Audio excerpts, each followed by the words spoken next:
یوم آزادی ہے یہ پچھلے یوم آزادی سے کتنا بہتر ہے، اور اگلا یوم آزادی 2026 کا یوم آزادی آپ کو کیسا لگ رہا ہے؟ بسم اللہ الرحمن الرحیم. بہت شکریہ امیر صاحب. آج میں سب سے پہلے تو بوجھل دل کے ساتھ پوری قوم کو جشن آزادی پر مبارکباد پیش کرتا ہوں، اور اس شعر کے ساتھ اپنی بات کا آغاز کروں گا. یہ داغ داغ اجالا یہ شب گزیدہ سحر، یہ داغ داغ اجالا یہ شب گزیدہ سحر، وہ انتظار تھا جس کا یہ وہ سحر تو نہیں. یہ فیض صاحب نے شعر کہا تھا قیام پاکستان کے کچھ عرصے کے بعد. تو آج قیام پاکستان کے 78ویں سال حالات وہی ہیں. قائد اعظم محمد علی جناح کے 3 فرمودات کے ساتھ میں اپنی بات کو مزید بڑھاؤں گا کہ انہوں نے جمہوریت، آئین اور عوامی حقوق کے لیے بہت واضح اور طاقتور الفاظ کہے تھے. سب سے پہلے انہوں نے نمبر 1 یہ کہا کہ جمہوریت کا مطلب صرف ووٹ دینا نہیں بلکہ عوام کی رائے کا احترام اور ان کے حقوق کی حفاظت ہے. نمبر 2، پاکستان میں ہر شہری کو آزادی اور مساوی مواقع حاصل ہونے چاہیے. نمبر 3، جمہوریت میں سب کو قانون کے برابر ہونا چاہیے. کسی کو طاقت یا دولت کے سبب دوسروں پر فوقیت نہیں دی جا سکتی. آج کیا ہو رہا ہے؟ جب انصاف کو دبایا جائے اور طاقت کو قانون بنایا جائے تو پھر ریاست قائد اعظم محمد علی جناح کے افکار اور قول کے مطابق ریاست نہیں بنتی، وہ پھر جنگل کی ریاست بن جاتی ہے اور جنگل کا قانون ہے. آج جب ہم خوشیاں منا رہے ہیں، ابھی 2 دن پہلے ہی میر صاحب پنجاب کی دہشت گردی کی عدالت نے ایک بار پھر ہمارے کارکنوں، ہمارے لیڈران کو 10 سال دہشت گردی کے مقدمے میں دہشت گرد بنا کر سزا دی گئی ہے ان لوگوں کو جنہوں نے اس ملک اور قوم کی خدمت کی ہے. وہ ڈاکٹر یاسمین راشد ہوں، وہ عالیہ حمزہ ہوں، اس سے پہلے وہ عمر ایوب خان ہو، زرتاج گل ہو، کنول شوذب ہو، احمد چٹھا ہو. اور سب سے بڑی بات کہ آج ہم 14 اگست والے دن خواتین کا بھی اس ملک میں اتنا ہی بڑا کردار ہے، اس کی ترقی میں، اس کی آزادی میں. اچھا، اس میں ایک سوال ہے آپ کو.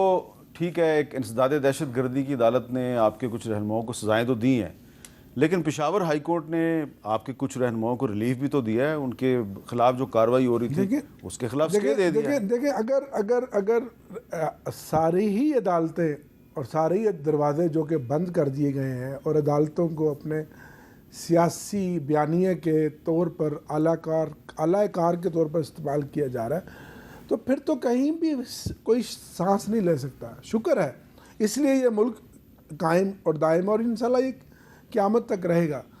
سر، میں آج 14 اگست کے دن قوم کو یہ بتانا چاہتا ہوں کہ پہلی مرتبہ جہاں کسی سیاسی پارٹی کے خلاف ایک بدترین انتقام لیا جا رہا ہے، پہلی مرتبہ اتنی بڑی تعداد میں خواتین کو 10 سال اور 5 سال سزائیں دی گئی ہیں. اس سے پہلے اتنی بڑی تعداد میں خواتین کو سزائیں نہیں دی گئیں. اب یہ کہیں گے کہ ہماری لیڈران کو بھی اٹھایا گیا تھا، جو ان کی خواتین لیڈران ہیں، وہ میں اس کو کبھی سپورٹ نہیں کرتا، نہ کبھی سپورٹ کروں گا. لیکن کیا حالات بنا دیے ہیں اس ملک کے. اللہ کرے، آپ نے بات کی کہ اگلا 14 اگست بہتر ہو، جس میں عوام کے حقوق اور مینڈیٹ کا احترام ہو، یہ جو سیاسی انتقام ہے، یہ جو ظلم ہے اور بربریت ہے، اس کا خاتمہ ہو اور ملک میں ایک سیاسی فضا قائم ہو. ان عدالتی فیصلوں نے اس ملک میں ایک بار پھر بھونچال پیدا کر دیا. لیکن یہاں میں اپنے عزیز بھائی کی ایک بات کو ضرور آگے بڑھاؤں گا کہ یہ ہم سب کا کریڈٹ ہے کہ اس سال ہم نے جو اپنے دشمن کے دانت کھٹے کیے ہیں اور اس مودی کو جو کسائی ہے گجرات کا، اس کو شکست فاش دیا. پوری قوم، چلیں اس معاملے پہ ہم کہتے ہیں، پوری قوم، تمام سیاسی جماعتیں، ٹھیک ہے، تحریک انصاف، عمران خان اور سب اکٹھے ہو کر اپنی پاک افواج کے ساتھ کھڑے ہوئے ہیں اور وہ ہمارے لیے قابل فخر ہے. اچھا بلال اظہر کیانی صاحب، اس سے پہلے یہ ہوتا تھا کہ ہمیں بلوچستان اور خیبر پختونخوا کے جو لوگ ہوتے تھے وہ یہ کہتے تھے جی ہمارے ساتھ بڑی زیادتی ہو رہی ہے. ایک زمانے میں سندھ والے بھی کہتے تھے جی ہمارے ساتھ بڑی زیادتی ہوئی. ہمارا پرائم منسٹر تھا, اس کو ایک کو قتل کر دیا گیا, پھر ایک کو پھانسی لگا دیا گیا, پھر ایک اور کو قتل کر دیا گیا, لیاقت علی خان, ذوالفقار علی بھٹو, بے نظیر بھٹو. پھر یہ بھی ایک دور آیا کہ کہا گیا جی بلوچستان والوں کے ساتھ بہت ظلم ہو. اب یہ پنجاب سے تعلق ہے ملک عامر ڈوگر صاحب, یہ جن رہنماؤں کے بارے میں کہہ رہے ہیں کہ ان کے ساتھ بڑا ظلم ہو رہا ہے, ان کو سزائیں دے دی گئی ہیں, خواتین کو سزائیں دیں, ان کا سب کا تعلق پنجاب سے ہے. تو یہ میں ویسے ہی بات کر رہا ہوں کہ یہ کیا اس 14 اگست پر یہ ایک پازیٹیو چیز ہے یا نیگیٹو چیز ہے کہ پنجاب اور بلوچستان برابر ہو گئے ہیں؟ میر صاحب دیکھیے, میں تو فرینکلی آج 14 اگست کے اسپرٹ میں چاہ رہا تھا کہ ہم موضوعات کچھ اور ہی رکھیں. ان موضوعات پہ ہم روزانہ بات کرتے ہیں, مگر اب یہ بات آپ کا ایک پلیٹ فارم ہے, کروڑوں لوگ دیکھتے ہیں. And this is not an exaggeration as you know. دیکھیے بات یہ ہے کہ جرائم کی کوئی صوبائی نیشنلٹی نہیں ہوتی, جرائم کی کوئی صوبائی شناخت نہیں ہوتی. اب بنیادی بات یہ ہے کہ ایک شخص گرفتار ہوا تھا, ان کے بانی, یہ حقیقت ہے. ان کی گرفتاری کے بعد ان کی جماعت کے یہی پولیٹیکل فیسز, یہی لیڈرز, انہی کی جماعت کے کارکنان کو لے کے, انہی کی جماعت کے جھنڈے اٹھا کر شہر شہر میں باہر نکلے تھے. یہ بھی حقیقت ہے. یہی لوگ یہی جھنڈے اٹھا کے شہر شہر میں فوجی املاک پر بھی گئے اور حملے ہوئے. اب یہ کہیں گے یہ تو دیکھیے وہ تو خود لوگ چلے گئے تھے. تو پھر اگر آپ مجھے یہ کہنا چاہ رہے ہیں کہ چاہے وہ سیالکوٹ ہو اور وہاں پہ بھی فوجی املاک پر حملہ ہو تو یہ اتفاق ہے.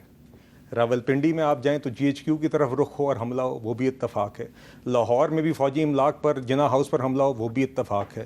پشاور میں بھی فوجی املاک پر حملہ ہو, وہ بھی اتفاق ہے. چکدرا اور میاں والی میں بھی فوجی املاک پر حملہ ہو, وہ بھی اتفاق ہے. شہداء کی یادگاروں پر بھی حملہ ہو, وہ بھی اتفاق ہے. تو یہ اتفاق نہیں ہے, یہ پلان تھا اور یہ سب ہوا اور ان کی جماعت کے لوگوں نے کیا اور ان کی جماعت کا یہ پلان تھا. اور جب یہ کام ہو گیا تو اگلے دن جو شخص گرفتار ہوئے تھے ان کے کورٹ سے باقاعدہ ایک ویڈیو بیان آیا جس کا لب لباب یہ تھا کہ اگر آپ مجھے ہاتھ لگاؤ گے تو یہی ہوگا. تو دیکھیے ایک سنگین جرم ہوا, یہ کانٹیکسٹ بڑا ضروری ہے. اس لیے میرے نزدیک تو فرینکلی میں یہ کسی ایک انڈیویجول کیس پہ نہیں آپ کے ساتھ کامنٹ کرنا چاہوں گا. دیکھیے وہ ATC کورٹس میں فیصلے ہوئے ہیں, آگے اپیل کے مواقع موجود ہیں, وہ ایک لیگالٹیز ہیں, ٹیکنیکلٹیز ہیں, ہر شخص اپنا مقدمہ لڑے. مگر یہ جرائم ہوئے, اس میں سزائیں ہونی چاہیے تھیں.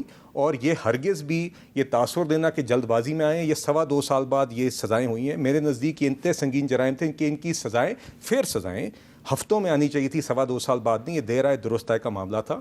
مگر آج میں سمجھتا ہوں یہ اتنے سنگین جرائم ہیں کہ ان کے اوپر آپ کو سزائیں اگر آپ نہیں دیں گے تو آپ غلط پریسیڈنٹ سیٹ کریں گے. ہاں, جس نے جرم کیا ہے اس کو سزا ملنی چاہیے, جو بے گناہ ہے اس کو رہا ہونا چاہیے. اس کا ایک جوڈیشل پروسیس ہمارے ملک میں موجود ہے. جی اچھا ڈوگر صاحب, اسحاق ڈار صاحب جو ہیں, جو پاکستان کے ڈپٹی پرائم منسٹر ہیں اور وزیر ہیں, انہوں نے کل ایک بات کی ہے, میں چاہ رہا ہوں کہ ذرا وہ بھی سن لیتے ہیں تاکہ پھر بات کو تھوڑا آگے بڑھائیں.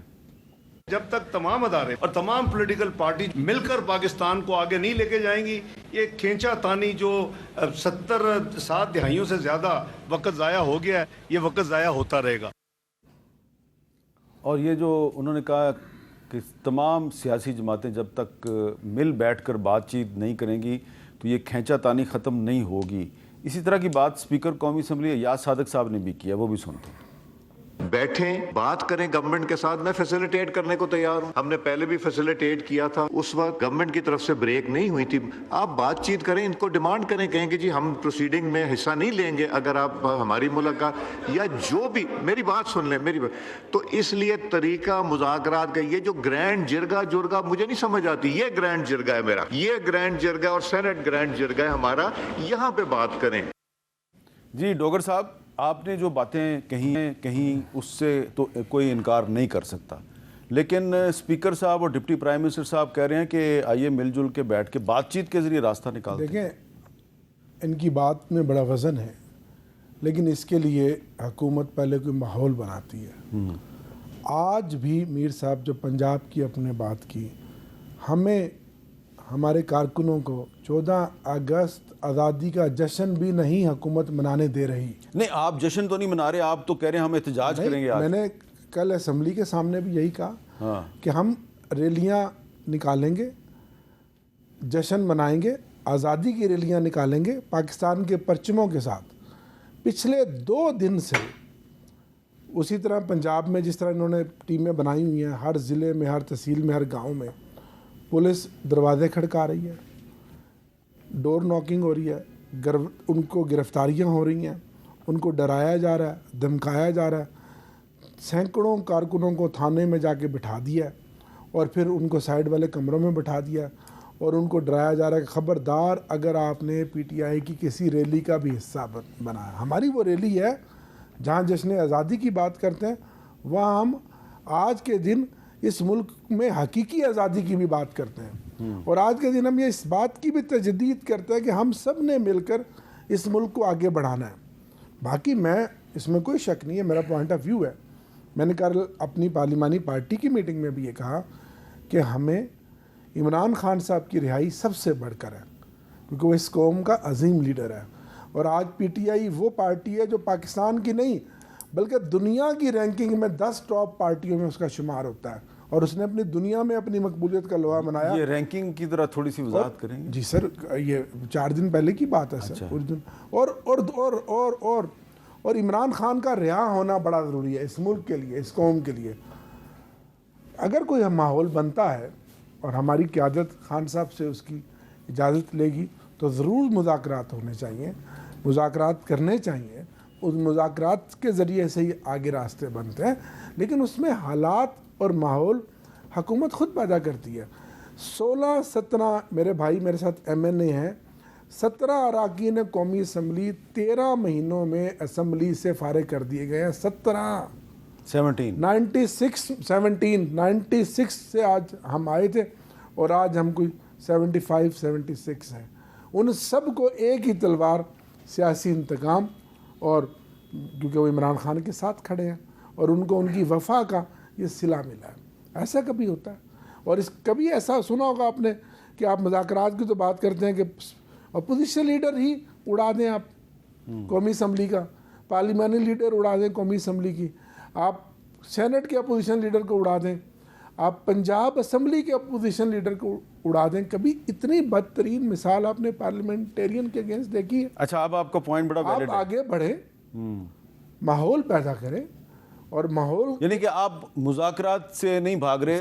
میرا ذاتی پوائنٹ آف ویو تو یہ ہے کہ ظاہر ہے میں ایک پولیٹیکل ورکر ہوں، لیکن میں پابند ہوں اپنی پارٹی کا اور اپنے لیڈر کا.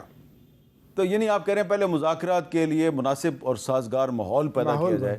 بلال اظہر کیانی صاحب، دہشت گردی کی ہمیں 10 سال سزائیں دی ہیں اور میڈیا کے سامنے آپ کہتے ہیں کہ جناب آپ مذاکرات کریں. کتنا بڑا کول و فیل کا تضاد ہے. جی سر، اس کا کیا جواب ہے؟ میر صاحب، یہ آخری جو جملے ادا کیے نا میرے بھائی نے، یہ سب سے معنی خیز. انہوں نے کہا میں پابند ہوں اپنی جماعت کی ہدایات کا.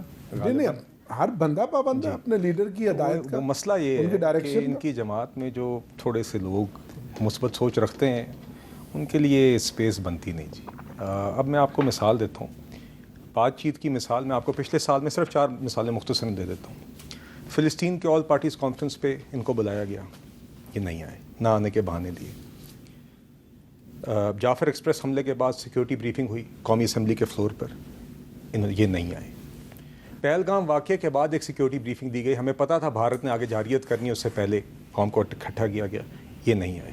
اسپیکر صاحب کی قیادت کے اندر ایک فورم بنا جہاں پہ ٹریجری پوری ایک سائڈ پہ تھی، حکومت تھی اور یہ لوگ تھے، اور یہ 3 نشستوں کے بعد اٹھ گئے. اور 3 نشستیں بھی اس لیے ہوئیں چونکہ پہلی کے بعد انہوں نے 2 دفعہ وقت مانگا کہ ہم نے اپنی ڈیمانڈ ابھی بنانی ہے، یہ اس سے اٹھ گئے. جتنا ان کی طرف ہاتھ بڑھایا گیا کسی کی طرف نہیں بڑھایا گیا.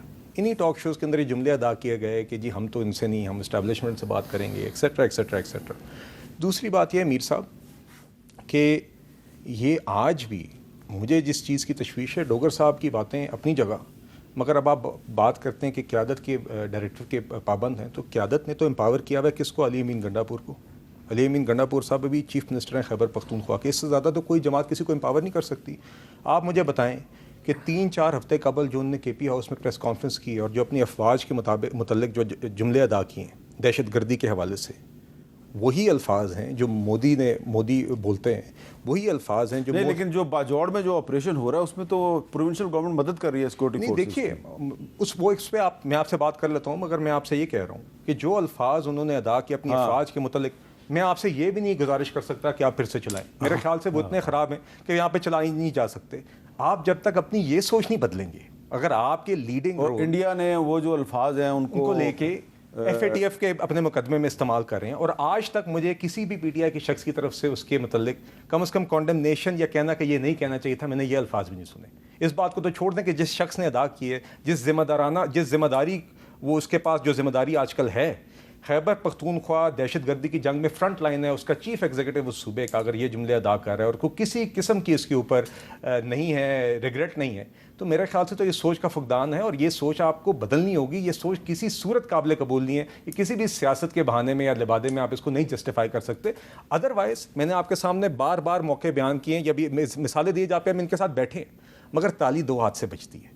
آپ جہاں پر مثبت سوچ یا کنسٹرکٹیو دکھاتے ہیں، ہم جمہوری جماعت ہیں، ہم آپ کے ساتھ ہیں، مگر یہ سوچ آپ کو بدلنی ہوگی. اس کے بعد ہم پہلے بھی حاضر تھے، ہم آئندہ بھی قومی ایشوز کے اوپر ہمیشہ ہماری. تو یہ جو آپ کی جو میں نے گفتگو سنی ہے اور ڈوگر صاحب کی جو میں گفتگو سنی ہے، تو مجھے لگ رہا ہے کہ فی الحال ڈیڈ لاک ہے، مذاکرات کے لیے کوئی فضا ابھی سازگار نہیں ہے. اور یہ جو کچھ لوگ دعویٰ کر رہے ہیں جی کہ پی ٹی آئی مذاکرات کے لیے تیار ہو گئی ہے، یہ بات صحیح ہے، یہ غلط ہے؟ میر صاحب دیکھیں، کل بھی خان صاحب کی بہنیں لیما آپا، عظما آپا اور باقی بہنوں کو گرفتار کیا گیا. نہیں پھر چھوڑ بھی تو عدالت نہیں سر، کئی گھنٹوں کے دھرنے کے بعد عدالت کا حکم ہے. منگل کا دن فیملی کی ملاقات کا دن ہوتا ہے، جو دن ہے وہ ملاقات کا دن ہوتا ہے. عدالت نے طے کیا نہیں ملنے دیتے، کئی گھنٹے وہ بیٹھی رہتی ہیں. 2 مہینے سے فیملی نہیں مل سکی، بشرا بی بی کی فیملی نہیں مل سکی، میاں بیوی آپس میں نہیں مل سکتے. خان صاحب کو پچھلے 6 مہینے سے سخت ترین اذیت والی جیل کے حالات میں ماحول میں رکھا ہوا ہے. سخت گرمی کے اندر ان کو کتابیں نہیں دی جاتی، ان کو ملاقاتیں نہیں کرائی جاتی. ان کو کل شام کو کہتے ہیں ڈاکٹر گیا، کئی دنوں سے ان کے دانت میں تکلیف ہے اور وہ سخت تکلیف میں ہے. ایک ایسا بندہ جو آج 14 اگست کے دن جو پاکستان کے پرچم کو اس نے پوری دنیا میں اس کی عزت کرائی، ایک ایسا بندہ جس نے پاکستان کا دنیا میں نام روشن کیا، اس کو آپ اس طرح تو کبھی جنگی قیدی کے ساتھ بھی ماحول نہیں ہوتا جو آپ نے جس ماحول میں ایسا رکھا ہوا ہے. ایسے آپ کہتے ہیں کہ مذاکرات کریں، یہ تو مذاکرات کا فی الحال ماحول نہیں ہے سر. فی الحال ماحول نہیں ہے، ماحول حکومت نے بنانا ہے. اور وہ جو مذاکرات کال آف ہوئے تھے اس میں بھی مسلسل 2-3 میٹنگوں میں اسحاق ڈار صاحب کہتے رہے کہ میں آج اس کمیٹی کو خان صاحب کے پاس بھیجوں گا، کل بھیجوں گا، پرسوں بھیجوں گا.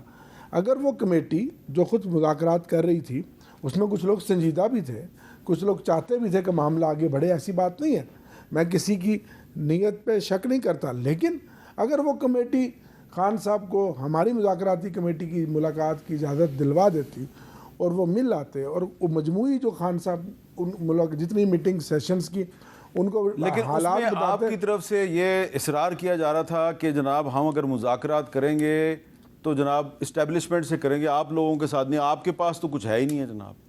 یہ کو مناسب بات سر اسٹیبلشمنٹ کو بیچ میں لانا. اب یہ بھی ایک جو ہے ایک سوالیہ نشان بھی ہے اور ایک لمبی بحث ہے. میں سمجھتا ہوں خود ذاتی طور پہ کہ ہمیں مذاکرات پولیٹیکل فورسز کے ساتھ کرنا چاہیے. بڑی اچھی بات کیا. میں پولیٹیکل آدمی ہوں، جمہوری ذہن کا آدمی ہوں، ہمیں ان سے بات کرنی چاہیے اور پھر آگے کوئی رستہ نکلنا. اور میں آئین اور اس ملک قانون کی بالادستی پہ یقین رکھنے والا آدمی ہوں، اور میں بھی آپ سے اتفاق کرتا ہوں کہ article 243 of the constitution of Pakistan کہتا ہے کہ جو افواج پاکستان ہیں وہ ایگزیکٹو کی سبارڈینیٹ ہیں. جی ہاں. آرٹیکل 244 یہ کہتا ہے کہ افواج پاکستان کو سیاست میں مداخلت نہیں کرنی چاہیے. تو پھر آپ بار بار ان کو کہیں کہ جی آئیں ہم آپ سے مذاکرات کریں گے، اس کا مطلب ہے آپ آئین کو رسپیکٹ نہیں کر رہے. ایک بریک لیتے ہیں، بریک کے بعد دوبارہ ملتے ہیں.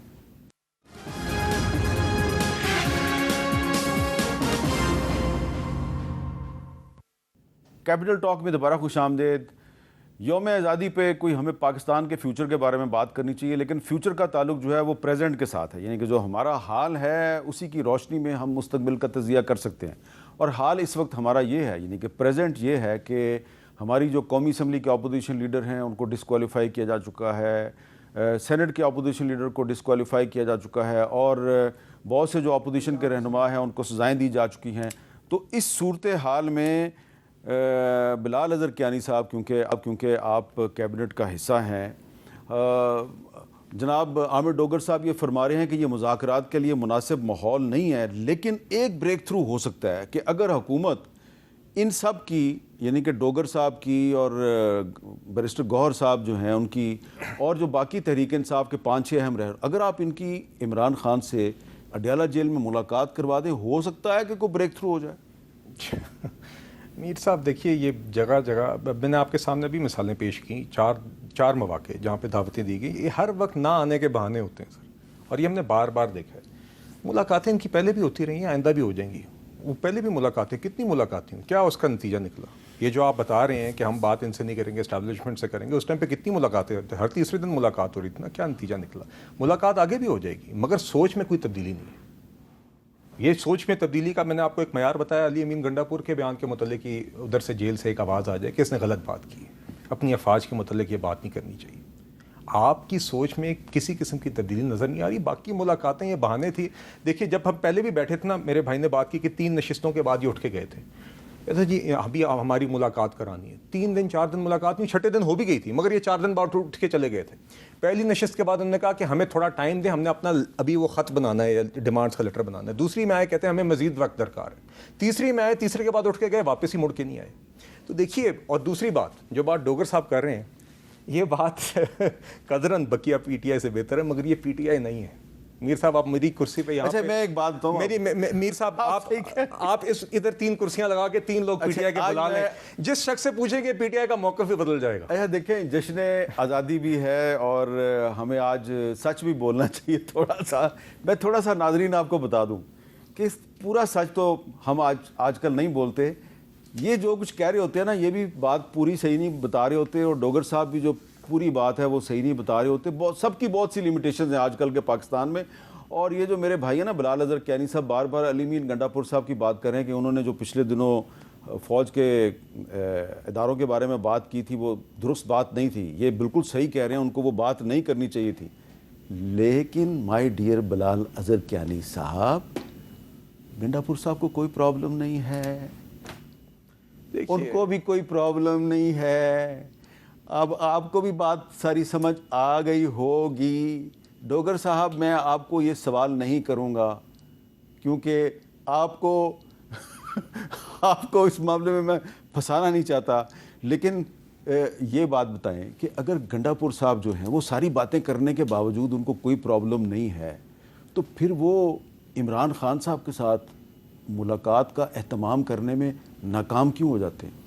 نہیں، میرا خیال ہے ایک ملاقات انہوں نے کی تھی، نہیں ان کی ملاقات ہوئی نا، آپ کی کیوں نہیں کرواتے؟ وہ ہاں بالکل، ہم تو یہ ڈیمانڈ بھی کرتے ہیں، ہم عدالتوں میں بھی جا رہے ہیں کہ ہماری ملاقات کرائی جائے۔ جو سیاسی عدالتوں نے تو آپ کو اختیار دیا ہوا ہے کہ جی سلمان اکرم راجہ صاحب جو ہیں وہ جو نام دیں گے ان کی ملاقات کروا دیں، لیکن ہر جمعرات کو نہیں ہوتی۔ ہم دوبارہ اس کے توہین عدالت میں بھی گئے، لیکن کوئی اثر نہیں ہوا۔ تو یہی تو وہ بات ہے جو ہم آج جب 78 سال کا پاکستان ہو گیا ہے، تو ہم عملاً سیاست کے حوالے سے، سیاست میں انتشار افراتفری کے حوالے سے، آئین اور قانون اور بالادستی کے حوالے سے، اس پارلیمنٹ کی مضبوطی کے حوالے سے ہم 50 سال پیچھے کھڑے ہیں۔ آج ہم 2025 میں نہیں ہیں جو حالات ملک میں بنے ہوئے ہیں، آج ہم 1960 اور 62 کی دہائی میں کھڑے ہیں۔ تو اگلے سال پھر کیا ہوگا؟ اگلے جشن آزادی میں کیا اللہ کرے پاکستان آگے بڑھے۔ میں تو پوری امید ہوں، میں تو وہ کہتے ہیں نا، نجات دیدہ و دل کی گھڑی نہیں آئی، چلے چلو کہ وہ منزل ابھی نہیں آئی۔ اچھا، تو پوری امید ہے کہ وہ منزل آئے گی۔ لیکن بلال اظہر کیانی صاحب، میں بار بار بات کر رہا ہوں کہ یہ جو اگلا یوم آزادی ہے 2026 کا، وہ آج کے یوم آزادی سے کتنا بہتر ہوگا؟ پتہ ہے میں کیوں یہ سوال کر رہا ہوں؟ وہ آپ نے بھی سنا ہوگا بلاول بھٹو زرداری صاحب جو ہیں انہوں نے کیا باتیں کی ہیں۔ بلاول بھٹو زرداری صاحب پاکستان پیپلز پارٹی کے چیئرپرسن ہیں۔ پاکستان پیپلز پارٹی جو ہے وہ اس حکومت کے ساتھ کھڑی ہے۔ ایوان صدر میں آصف علی زرداری صاحب بیٹھے ہوئے ہیں، ان کا تعلق پاکستان پیپلز پارٹی سے ہے۔ 2 صوبوں کے گورنر ہاؤس میں جو گورنر بیٹھے ہوئے ہیں ان کا تعلق پاکستان پیپلز پارٹی سے ہے، لاہور اور پشاور اور بلاول صاحب نے کیا کہا ذرا سنیں. K4 کا منصوبہ ہم نے امید تو کیا تھا شہباز سپیڈ کے لیے، اور کراچی کو تو شہباز سلو مل گیا ہے، اور ایسے تو نہیں ہو سکتا ہے کہ لاہور کے لیے شہباز سپیڈ اور کراچی کے لیے شہباز سلو. تو میں ضرور خاص طور پہ ریکویسٹ کروں گا وزیر اعظم صاحب سے کہ جو K4 کے حوالے سے وعدے کیے گئے ہیں اس شہر کے حوالے سے وہ جلد از جلد پورا کرے. وہ یہ کہہ رہے ہیں کہ لاہور کے لیے شہباز سپیڈ ہے اور کراچی کے لیے شہباز سلو ہے. پرائم منسٹر کے بارے میں وہ کہہ رہے ہیں. ابھی 3-4 دن پہلے وہ جب پرائم منسٹر کے کزن میاں شاہد شفیع صاحب کی وفات پر ان سے تعزیت کرنے گئے تو بڑے اچھے ماحول میں بات چیت ہو رہی تھی. لیکن آج انہوں نے خطاب کیا، کل انہوں نے جو خطاب کیا ہے تو اس میں وہ لب و لہجہ کچھ اور ہے. تو بلال اظہر کیانی صاحب، ہم کیا ازیوم کریں کہ بلاول صاحب جو ہیں وہ کہہ رہے ہیں کہ لاہور کے لیے وہ شہباز سپیڈ ہیں، کراچی کے لیے شہباز سلو ہیں. اگلا یوم آزادی جو ہے اس پہ بلاول صاحب آپ کے ساتھ ہوں گے یا نہیں ہوں گے؟ جی میر صاحب دیکھیے، سب سے پہلے تو میں ایک بات کرنا چاہوں گا، چونکہ بات ہوئی موجودہ حالات کی، آئندہ کی. میں ہرگز اس شو سے 14 اگست کے موقع پہ یہ نہیں چاہوں گا کہ آپ کے ناظرین، خاص طور پہ جو ہمارے نوجوان یہ شو دیکھ رہے ہیں، ان کو یہ تاثر مایوسی کا نہیں جانا چاہیے. بالکل. دیکھیے اس بات میں کوئی شک نہیں کہ ان 78 سالوں کے اندر ہم نے بہت، ہماری کامیابیاں بھی رہی ہیں بطور قوم، اور بہت جو ہماری ایسے بھی مواقع ہیں جس سے ہم نے سبق سیکھنا ہے، مگر کامیابیاں بھی آئی ہیں، اور الحمدللہ بہت چیزیں بہتر بھی ہوئی ہیں، اور ہمیں اس پہ بھی یہ موقع ہوتے ہیں. ہمارا ایک طرز بن گیا ہے یہاں پہ روزانہ ان چیزوں کو، نیگیٹو چیزوں کو ہائی لائٹ کرنا. دیکھیے جس طرح کہ میں نے آپ سے بات کی، پچھلے سال سے آج معیشت میں استحکام ہے، مگر سفر یہاں پہ ابھی باقی ہے. یقیناً کوئی یہ نہیں کہتا کہ ساری مشکلیں آسان ہو گئی ہیں، مگر آگے انشاءاللہ پرائم منسٹر صاحب، ہم سب، حکومت کی ذمہ داری ہوتی ہے، ہم کام کر رہے ہیں کہ آگے روزگار بڑھائیں. اس میکرو اکنامک اسٹیبلٹی جو ہمیں حاصل ہوئی ہے، اس کے اوپر بلڈ کر کے آگے آپ کو روزگار میں اضافہ، لوگوں کی قوت خرید میں اضافہ نظر آئے، معیشت میں جو مومنٹم بنا ہے وہ آپ کو نظر آئے. گزشتہ روز موڈیز نے، ایک ریٹنگ ایجنسی ہے دنیا کی 3، بڑی بہتر ہو گئی ہے، اس نے بھی اب اور یہ ریٹنگ بڑھا دی. پاکستان نے بھی کہا کہ جی بزنس کانفیڈنس انڈیکس جو ہے اس میں بھی پاکستان بہتر ہو گیا الحمدللہ. اور اسی طرح جی 2 اور ریٹنگز ایجنسیز نے آلریڈی، پہلے اسٹینڈرڈ اینڈ پورز اور فش نے آلریڈی ہماری ریٹنگ اپڈیٹ کر دی تھی. ساتھ ہی ساتھ یہ تو معاشی ہو گیا، اور انشاءاللہ اسی مومنٹم کے بلاول صاحب کو یہ چیزیں کیوں نہیں نظر آ رہی؟ میں سر اس پہ آتا ہوں. ایک اور اگر آپ مجھے موقع دے دیں، چونکہ میرے خیال سے بڑا ضروری ہے اس شو سے. دوسری طرف آپ ڈپلومیٹک سطح پر دیکھیں، جب 2022 میں سائفر لہرایا گیا تھا، کیا کوئی تصور کر سکتا تھا کہ آج پاکستان کے تعلقات امریکہ کے ساتھ ویسے ہوں گے جو آج ہیں؟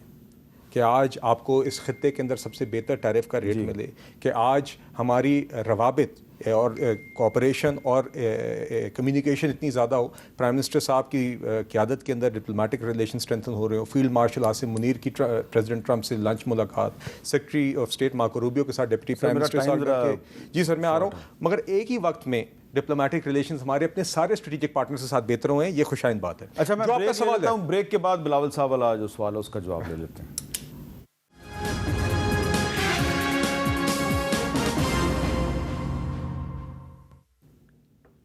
کیپٹل ٹاک میں دوبارہ خوش آمدید. جی میں معذرت خواہ ہوں بلال صاحب، ٹائم کم تھا اس لیے میں نے بریک لے لی. نہیں، جو بلاول صاحب کو لاہور کے لیے شہباز شریف بڑے سپیڈ میں نظر آتے ہیں لیکن کراچی کے لیے بہت سلو نظر آتے ہیں، اس کا کیا جواب ہے؟ یہ دیکھیے بلاول صاحب اور پیپلز پارٹی ہمارے الائز ہیں، اور ایک آپ نے دیکھا کہ ایک ہماری پروفیشنل میچور ورکنگ ریلیشن شپ ہے، جو پی ڈی ایم حکومت میں بھی تھی اور آج بھی، اور بنیاد ہے اس حکومت کی، اور انشاءاللہ اسی طریقے سے آگے چلے گی. باقی آگے اتحادیوں کے ساتھ دیگر ایشوز پہ بات چیت چلتی رہتی ہے. دیکھیے 2 باتیں. سب سے پہلے پرائم منسٹر شہباز شریف صاحب نے 2022 میں بھی سیلاب کے بعد جس طریقے سے انہوں نے ہرگز نہیں دیکھا کہ سندھ ہے، بلوچستان، انہوں نے وہاں پہ دکھایا آپ کو کہ پرائم منسٹر قوم کا تفریق نہیں کرتا. اسی طرح اب بھی چاہے وہ ہمارے محدود ڈیولپمنٹ سپینڈنگ ہو، اس کے اندر سندھ اور کراچی کے لیے مخصوص پیکیجز رکھے گئے ہیں، اور یہ اسپیشل ٹریٹمنٹ دی گئی ہے کراچی کی ضروریات کو مد نظر رکھتے ہوئے، اور وہ مٹیریلائز ہوں گی. بقیہ دیکھیے بات، بہت ساری چیزیں 18ویں ترمیم کے بعد صوبوں کے پاس ہیں. NFC کے نتیجے میں صوبوں کے پاس اپنے وسائل بھی ہوتے ہیں، اس میں بہت سارا انحصار کچھ ڈیلیوری کا آپ کی اپنی صوبائی حکومتوں کا بھی ہوتا ہے. تو دیکھیے ادروائز کوئی پرائیورٹی کا ایشو نہیں ہے. اور انشاءاللہ پرائم منسٹر صاحب بالکل فوکسڈ ہیں پورے ملک میں، وہ اور خاص طور پہ جو ایریاز، کراچی ہمارا ایک اکنامک ہب ہے، اٹس اے ریئل فوکس. اگلے یوم آزادی پہ شہباز شریف ہی پاکستان کے وزیر اعظم ہوں گے انشاءاللہ. بالکل جی ڈوگر صاحب، اگلے یوم آزادی تک عمران خان صاحب جیل سے باہر آ جائیں گے انشاءاللہ. عمران خان بھی رہا ہوں گے، ہمارے باقی بھی اسیران رہا ہوں گے، کیونکہ وہ سارے ناحق قید عدالتوں کے ذریعے رہا اور جھوٹے. ہم تو ظاہر ہے ایک آئینی اور قانونی جدوجہد بھی جاری رکھیں گے، اور عدالتوں سے ہی ہمیں انصاف کی توقع ہے، اور ہم کہیں جا نہیں سکتے. یہی ایک اور اگلے یوم آزادی پہ شہباز شریف ہی پرائم منسٹر ہوں گے نا سر. یہ تو اس ملک میں جو حالات ہیں، بلاول صاحب کی سپیچ ابھی آپ نے سن لی ہے، تو یہ تو آنے والا وقت ہی بتا سکتا ہے. لیکن اس ملک میں جو انتشار ہے، جو افراتفری ہے، جو سیاسی عدم استحکام ہے، یہ مجھے بہت مشکل نظر آتا ہے کہ شہباز صاحب اگلے سال بھی ہوں. سر. ہم تو دیکھیں، اگر آپ 8 فروری کے الیکشن کو دیکھ میں لیں، یہ نہیں چاہتا کہ آپ بھی گرفتار ہو جائیں. نہیں سر، 8 فروری کے الیکشن کو دیکھ لیں تو ان کی تو حکومت بھی نہیں بنتی. اچھا، تو اب آپ مختصراً بتائیے، مختصراً بلال اظہر کیانی صاحب مختصراً بتائیے کہ کیا اگلے یوم آزادی پہ پاکستان میں مہنگائی کم ہو جائے گی، انصاف زیادہ ہو جائے گا؟ انشاءاللہ جی، اس ملک میں جو ڈپلومیٹک ہمارے سفارتی تعلقات ہیں، انشاءاللہ جس طرح کا آپ نے اس میں اسٹرینتھنگ بہتری دیکھی ہے، انشاءاللہ وہ بھی مزید اسٹرینتھن ہوگی. معیشت میں انشاءاللہ لوگوں کی قوت خرید میں ہم انشاءاللہ ہمارا ارادہ ہے کہ اس میں آپ کو انشاءاللہ بہتری دکھائیں، ایکسپورٹس میں بہتری دکھائیں. اور ساتھ ہی ساتھ بالکل دیکھیے جی، جوڈیشل نظام جو ہے ہمارا، اس کے اندر خاص طور پہ لوور کورٹس میں جو لوگوں کے مسائل ہیں، اس کے لیے لیگل ریفارمز لیے جا رہے ہیں، اس میں بہتری دکھائی جائے گی. انشاءاللہ پرائم منسٹر صاحب شہباز شریف صاحب ہوں گے، یہ حکومت بھی قائم رہے گی انشاءاللہ، یہ اتحاد بھی قائم رہے گا. اور یہ جو تسلسل آپ ریاست کے دیگر ستون میں اور اوور آل ہماری ایک پروگرس بطور قوم دیکھ رہے ہیں، انشاءاللہ اسی تسلسل کے ساتھ آگے اگلے سال بھی انشاءاللہ بہتری ہوگی. بہت بہت شکریہ بلال اظہر کیانی صاحب، بہت بہت شکریہ جناب عامر ڈوگر صاحب. اور ہم دعا کرتے ہیں کہ جو اگلا یوم آزادی ہے، یعنی 14 اگست 2026، وہ آج کے یوم آزادی 14 اگست 2025 سے اچھا ہو. اگلے سال پاکستان میں مہنگائی کم ہو جائے اور لوگوں کو انصاف زیادہ سے زیادہ جلدی ملے اور کم مدت میں ملے، اور سیاسی استحکام جو ہے وہ زیادہ ہو جائے. سیاسی استحکام زیادہ کیسے ہوگا؟ جب پاکستان میں آئین و قانون کی بالادستی ہوگی اور جو سیاسی قیدی ہیں ان کے لیے جیلوں کے دروازے کھل جائیں گے، تو یقیناً پاکستان میں سیاسی استحکام پیدا ہو سکتا ہے. ہم دعا کرتے ہیں کہ جس طرح پچھلے سال ڈیفالٹ کا خطرہ تھا اور پاکستان ڈیفالٹ سے بچ گیا، اور اب اس سال پاکستان کی معیشت جو ہے وہ ایک صحیح راستے پہ چلتی ہوئی نظر آ رہی ہے، تو اگلے سال اس سے بھی زیادہ اچھے حالات ہوں اور اگلے سال کا جو یوم آزادی ہے وہ آج کے یوم آزادی سے زیادہ بہتر ہو. اللہ کرے کہ ہماری دعا قبول ہو. مجھے دیجیے اجازت. اللہ حافظ.